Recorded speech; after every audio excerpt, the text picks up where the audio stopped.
Si en 15 segundos no sientes nada, me voy, dijo el niño. 15, 14, 13. El silencio de la mansión era una cueva. Solo el tic-tac del reloj miraba a Alexander Whitmore desde las paredes. 12, 11, 10. La mirada del multimillonario se clavó en sus piernas inmóviles. 9, 8, 7. James rozó la culata. 6, 5, 4. Margaret contuvo el aliento. 3, 2, 1. Nada ocurrió. O eso creyó Alexander, hasta que algo mínimo, como el aleteo de un insecto, cruzó la planta del pie derecho. Lo negó de inmediato. El orgullo tapó la grieta. Esa mañana, sobre los 300 acres de Whitmore, las nubes se juntaban. El imperio del hombre, levantado con adquisiciones despiadadas, funcionaba en sincronía cruel. Desde la silla de ruedas del despacho, Alexander ajustaba posiciones en mercados con precisión, un rey sentado que gobernaba por temor. Ese día despidió a un topógrafo porque su sombra rozó la escultura del vestíbulo. Nadie discutió. Cuando James lo escoltó hacia la salida, Alexander ordenó pulir el piso hasta que el mármol refleje mis decisiones. Margaret tomó nota sin levantar la vista. Entonces sonó el intercomunicador. «Señor Whitmore», dijo James, «hay un niño en el portón.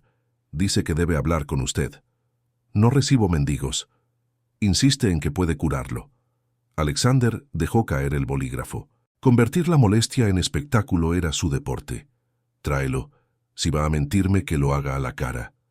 15 minutos después, David estaba en el umbral. Delgado, moreno, camiseta limpia y deslavada, cordones anudados con precisión obstinada. No encajaba en aquel mundo de cuero y obras aseguradas. «¿Tú eres el médico que los médicos no conocen?», preguntó Alexander. «Yo no curo». «Yo recuerdo», dijo el niño. «Vas a recordar que aquí mando yo. Convénceme en un minuto». David miró la pared de diplomas y las resonancias. Caminó hasta la ventana. Afuera, el césped recortado a láser parecía un tablero. «Usted trata su vida como ese jardín», dijo. «Si algo sobresale, lo corta. Pero el pasto no aprende con el cuchillo». «Basta de metáforas», gruñó Alexander. «Habla de mis piernas. Siguen siendo suyas. Nadie se las robó. Olvidaron su idioma». La carcajada del magnate fue un golpe seco. James apretó la mandíbula. Margaret, en la secretaría contigua, cerró los ojos un segundo. «Si me pones de pie, te daré $1.000.000, dijo Alexander. «Si fallas, no vuelvas a pronunciar mi nombre». «No vine por dinero, vine por tiempo», respondió David. 15 segundos, cuando yo diga». Alexander aceptó por soberbia. Ordenó que nadie interrumpiera. Las cámaras quedaron grabando. El niño pidió que detuvieran todo ruido. Apagaron el aire central y bajaron el brillo de las pantallas. David colocó una silla frente a la de ruedas a menos de 1 metro. «Míreme a los ojos», dijo, «no a sus diplomas, a mí».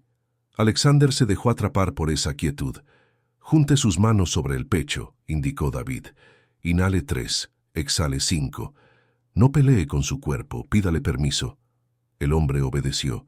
Mientras el aire entraba y salía, un rumor subió desde un lugar que no reconocía. No era dolor ni calambre. Era la memoria de otra postura. «Ahora», dijo David. 15, 14, 13. Todo fue tan frágil que Alexander lo llamó electricidad fantasma, para no llamarlo esperanza. La sesión terminó sin espectáculo. David pidió agua y pan. Comió despacio. James lo vigiló con desaprobación. «¿Qué truco es este?», escupió el guardia. «El que no necesita aplausos», contestó el niño. Esa noche, Alexander no trabajó. Recorrió mentalmente habitaciones selladas. A los 30, compró su primera empresa liquidando salarios. A los 40, sustituyó amigos por asesores. A los 47, un accidente lo sentó para siempre. La medicina nombró el desastre. Lesión medular completa. Compró cada tratamiento como si la salud fuera una acción. Nada. A medianoche, llamó a Margaret. «Quiero mañana libre de reuniones, y dile a James que traiga al chico al amanecer». «¿Está seguro, señor?» «No me hago preguntas para perder tiempo». El sol entró con claridad de bisturí. David llegó sin anunciarse y el portón se abrió. Nadie nombró milagros. «Hoy no hablaré de dinero», dijo Alexander. «Quiero saber tu método». «No tengo método, tengo escucha», respondió David. «Su cuerpo habla en lenguajes que usted dejó de oír. Soy un hombre de resultados». «Entonces quédese quieto». David pidió apagar las pantallas con imágenes médicas. «Las necesitamos fuera para que usted pueda entrar», dijo. Luego colocó la mano abierta sobre el respaldo, sin tocar la piel. «No lo toques», advirtió James. «No hace falta», dijo el niño. «Esto no es imposición, es permiso». Alexander cerró los ojos. Al principio oyó su propio desprecio. Debajo el motor del corazón, más abajo un río, más abajo aún una electricidad indecisa, como luces de ciudad desde lejos. El despacho parecía más grande sin monitores. Margaret pensó que era la primera vez que el lugar no respiraba amenaza. «Diga su nombre completo», pidió David. «Alexander Jonathan Whitmore». «Diga, soy más que una lesión». «No necesito afirmaciones». «Las necesita para hablar con quien dejó solo». Alexander obedeció. «Soy más que una lesión». «Otra vez. Soy más que una lesión». «Ahora llame a sus piernas como a dos hijos que se alejaron». La frase lo atravesó. Entre contratos perdió el rastro de su propia sangre y de una mujer cuya paciencia quebró. No tenía hijos. Tenía empresas y dos piernas amarradas al silencio. «Regresen», susurró. Golpearon la puerta. James dio un salto. «Dije sin interrupciones», gruñó Alexander. «El doctor Peterson», informó Margaret. «No quiso irse». «Que espere». David no se inmutó, puso un vaso de agua en la mesa. «Beba 3 sorbos. Imagine que el agua cae hasta sus talones». «Imaginar no cura», dijo Alexander. «La incredulidad tampoco», replicó el niño. El agua descendió con una claridad que no se explicaba por la sed. La silla dejó de ser trono. Fue balsa. El silencio hizo audible un mapa interno reorganizándose. «Intente algo», dijo David. «No se levante. Solo incline el peso hacia adelante como quien va a ponerse de pie, y se detiene un instante antes». Alexander obedeció. Un temblor seco corrió por los muslos. Abrió los ojos, incrédulo.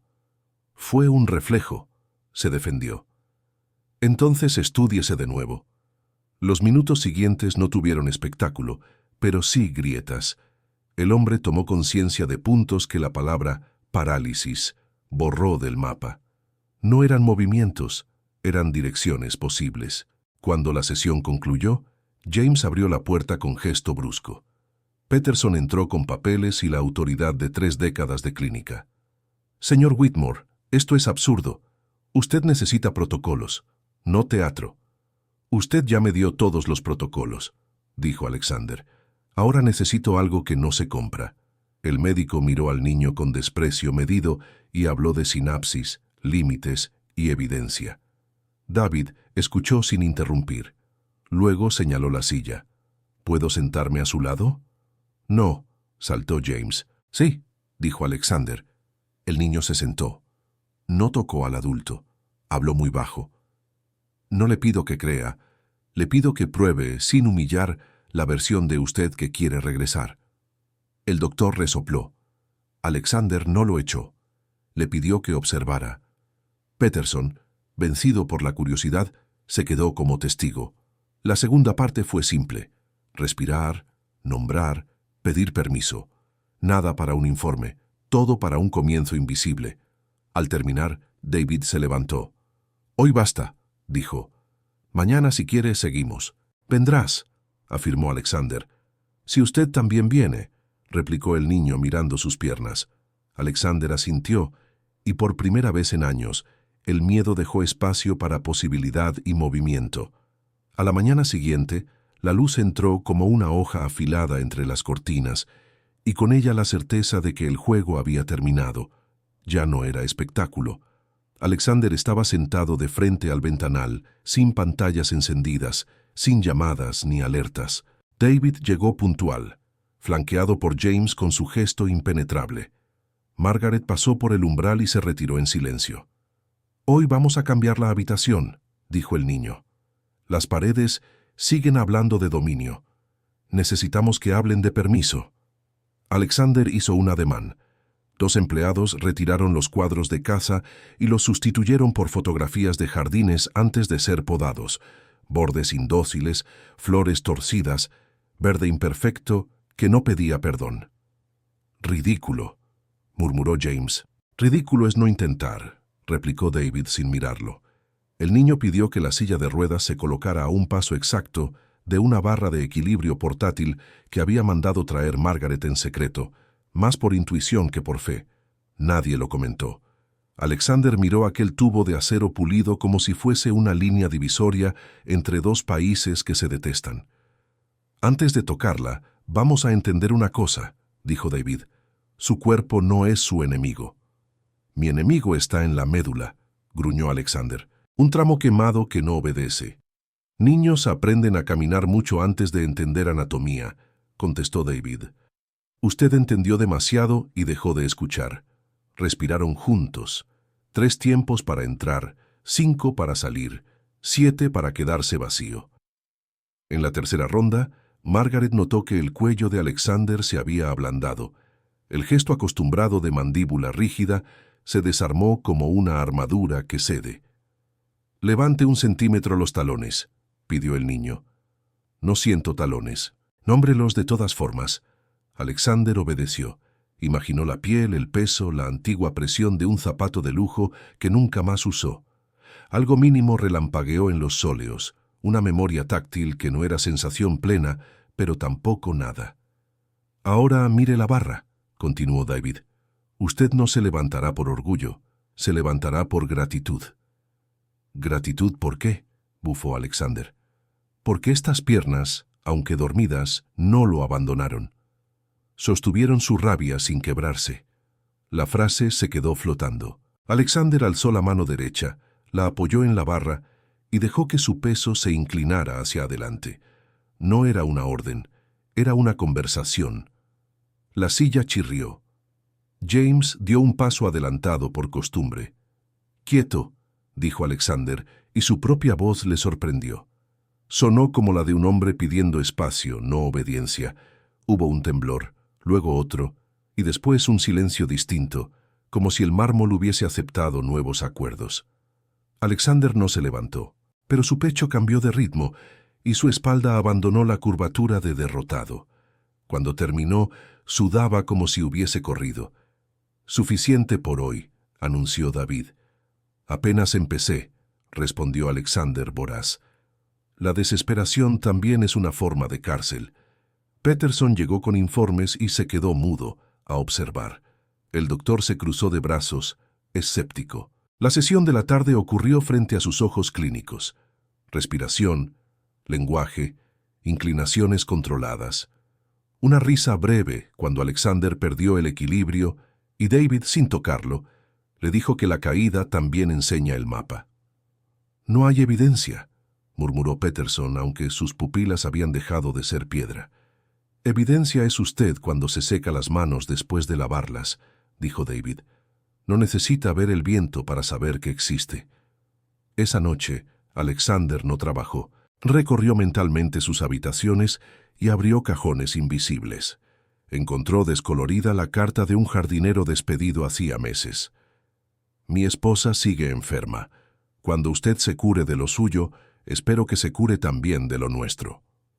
Se quedó despierto, sin vergüenza de sentirse herido. Al tercer día llovía. David llegó empapado. Alexander le tendió una toalla. «¿Por qué vuelves?», preguntó con genuina curiosidad.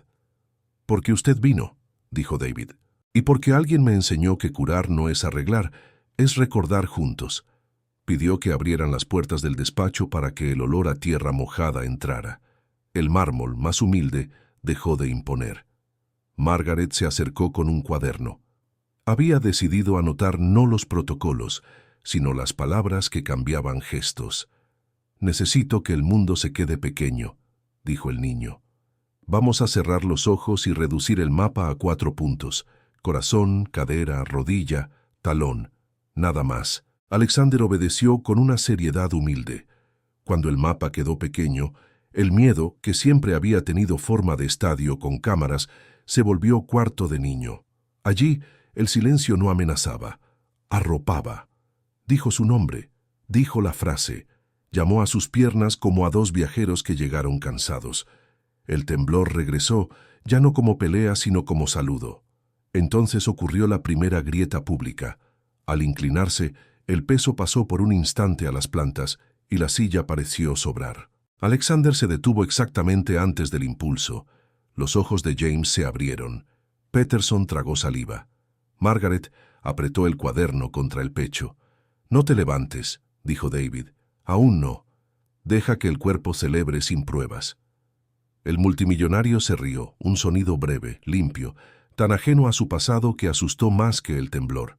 Descubrió que podía reír sin que nadie perdiera nada. Cuando corrió un rumor, Alexander cerró los portones y, en cambio, reparó salarios y llamó al jardinero para pedir perdón. La esposa del hombre, entre lágrimas, prometió traer flores que crecen sin permiso. Alexander no supo responder, y eso también fue nuevo. El cuarto día trajo a David con una pregunta. ¿A quién perdonaría primero si sus piernas lo obedecieran hoy? A nadie, dijo el viejo Alexander dentro de sí. El nuevo, aún aprendiendo a hablar, respondió en voz alta. A mí. David asintió. Entonces póngase de pie lo justo para escucharse mejor. No hubo épica, 1000 mínimos. Manos a la barra, pecho abierto, muslos vibrando. Por un segundo estuvo de pie. James sonrió. Peterson guardó sus cifras. Margaret escribió. Ahora. Fue suficiente por hoy. Alexander volvió a sentarse con lágrimas que no humillaban. Miró al niño. ¿Cómo pago esto? Con decisiones, dijo David. No compre más metal para callar dolores que piden nombres. El teléfono vibró. Era una invitación a una gala benéfica, donde solía exhibir filantropía como joya. Canceló. En lugar de eso, llamó a su departamento legal y detuvo, por primera vez, una demanda diseñada para asfixiar a una empresa pequeña. No fue bondad abstracta, fue higiene. Esa noche se permitió una plegaria sin Dios nombrado.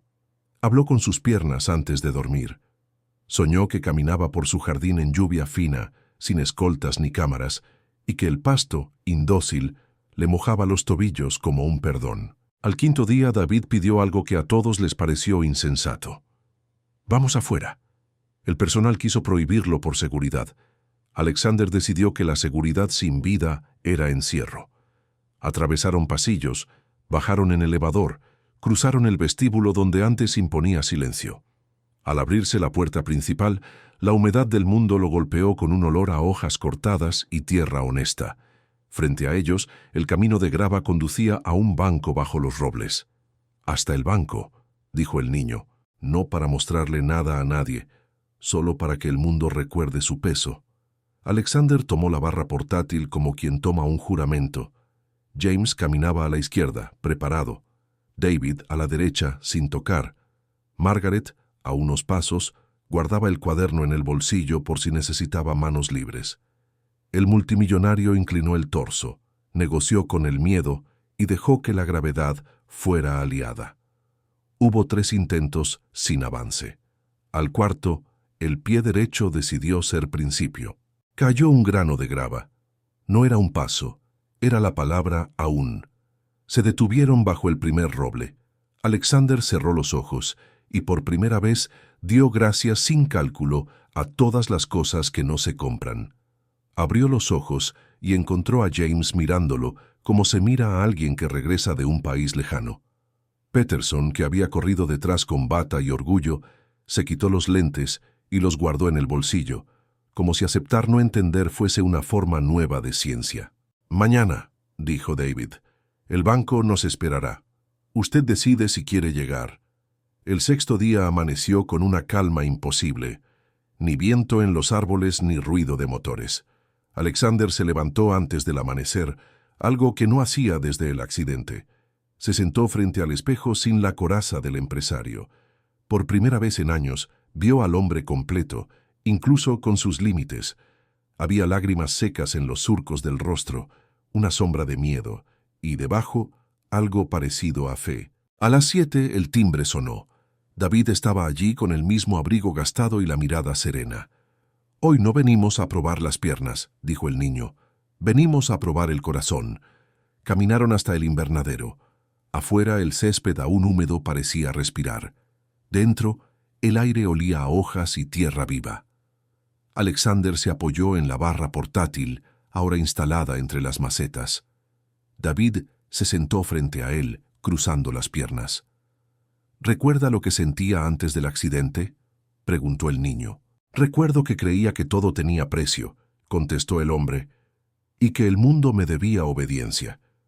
David asintió. Entonces no perdió las piernas, perdió el equilibrio. Durante horas, Alexander habló sin interrupciones. La empresa, las traiciones, la carrera de poder, la soledad disfrazada de éxito. Cada palabra pesaba menos que la anterior. Cuando terminó, David lo miró con compasión antigua. «Las piernas no son lo que lo sostiene, señor Whitmore. Es lo que lo detiene. Lo que necesita es aprender a apoyarse de otro modo». Pidió silencio. Un rayo de sol atravesó el vidrio y dibujó una línea dorada sobre el suelo. «Vamos a intentarlo», dijo el niño. Alexander colocó las manos sobre la barra. Esta vez no hubo discurso previo ni conteo, solo respiración. El primer intento fue torpe, el segundo igual. En el tercero, la barra se estremeció, el cuerpo se inclinó, y por un instante, breve pero absoluto, el peso se distribuyó en ambas piernas. Alexander abrió los ojos incrédulo. Estaba de pie, temblando, pero de pie. James, que observaba a distancia, se cubrió la boca. Margaret dejó caer el cuaderno. David sonrió apenas. «No camine», ordenó el niño. «Solo sienta». El mundo se volvió sonido distante. El goteo de agua, el zumbido de una abeja, la respiración contenida de 3 adultos. Alexander bajó la mirada a sus pies. No los veía desde esa altura. Rió. No era arrogancia, era alivio. «No lo entiendo», susurró. «No lo necesita», dijo David. «Solo no olvide cómo se siente».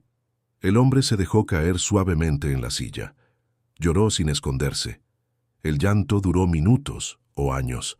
Cuando terminó, dijo: «¿Y ahora qué?». «Ahora empieza lo difícil», respondió David. Caminar sin volver a ser el de antes. Pasaron semanas. Alexander reorganizó todo su mundo.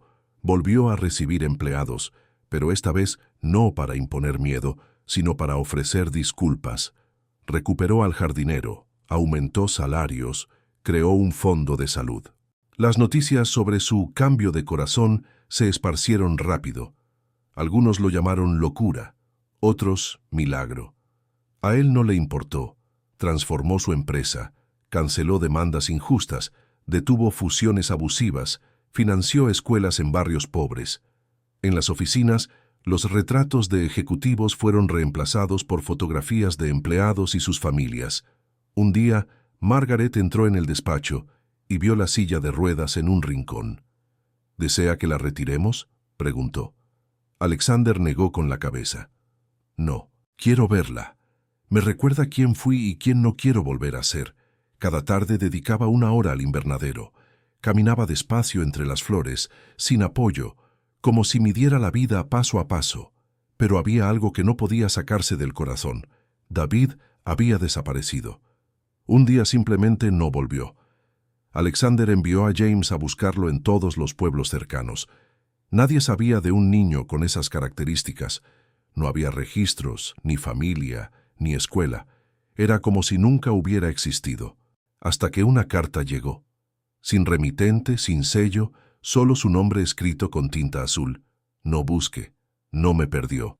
Lo que necesitaba aprender ya lo lleva en el pecho. Si alguna vez duda, mire al que duda con la misma fe con la que yo lo miré. No hay milagros imposibles, solo corazones cerrados». Alexander guardó la carta en el bolsillo interior de su chaqueta, junto al corazón. Nunca la mostró a nadie. Meses después, recibió una llamada del Hospital Infantil de Manhattan. «Señor Whitmore», dijo una voz temblorosa, «somos los padres de un niño llamado Pedro. Tiene una lesión neurológica rara. Nos dijeron que vivió algo extraordinario. ¿Podría ayudarnos? Alexander recordó las palabras de David. Mire al que duda con la misma fe con la que yo lo miré. Estaré allí hoy mismo, respondió. En la habitación del hospital, un niño de 7 años lo observaba en silencio, igual que David el primer día. Tenía los ojos oscuros, la misma calma imposible. La madre agotada, apenas podía hablar. Los médicos dicen que ya no hay esperanza, dijo ella. Entonces los médicos necesitan esperanza, contestó Alexander. Pidió que apagaran los monitores por unos minutos.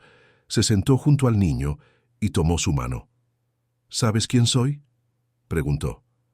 El señor que volvió a caminar, dijo Pedro. No exactamente. Soy el señor que aprendió a escuchar su cuerpo. ¿Quieres intentarlo? El niño asintió. Repitieron los mismos ejercicios. Respiración, silencio, memoria. No hubo magia visible, solo un cambio de atmósfera, una calma que ni los doctores pudieron medir. Durante semanas, Alexander visitó al pequeño cada tarde. Traía libros, juegos, historias. Hasta que un día, mientras le contaba sobre su jardín, Pedro articuló su primera palabra desde el accidente. Graba. Los padres rompieron a llorar. El médico lo llamó recuperación espontánea. Alexander lo llamó recuerdo. Un año después, el magnate convertido en mentor inauguró la Fundación David, dedicada a apoyar a niños con diagnósticos imposibles. En el acto de apertura, caminó sin ayuda hasta el podio. La prensa guardó silencio. No hubo flashes, solo respeto. Creí que el poder era tenerlo todo, dijo. Luego entendí que el poder real es devolver esperanza donde ya no queda. Yo ofrecí $1 millón a quien me curara, y recibí algo que el dinero no puede comprar. Una segunda oportunidad de ser humano. El auditorio aplaudió. Margaret lloraba discretamente. James, de pie en la última fila, sonreía sin uniforme. Esa noche, Alexander regresó a la mansión. El viento movía las ramas de los robles. Caminó hasta el banco donde había dado su primer paso y se sentó. «Gracias, David», susurró. El silencio respondió con un murmullo de hojas. Tal vez era viento, tal vez no. Cerró los ojos y repitió la pregunta que había cambiado su vida. ¿Y si los mejores están equivocados? Y en la quietud de su jardín, Alexander Whitmore comprendió al fin que los milagros no contradicen la ciencia, la completan, que el cuerpo recuerda lo que la mente niega, y que a veces el verdadero movimiento comienza cuando el corazón se atreve a levantarse primero.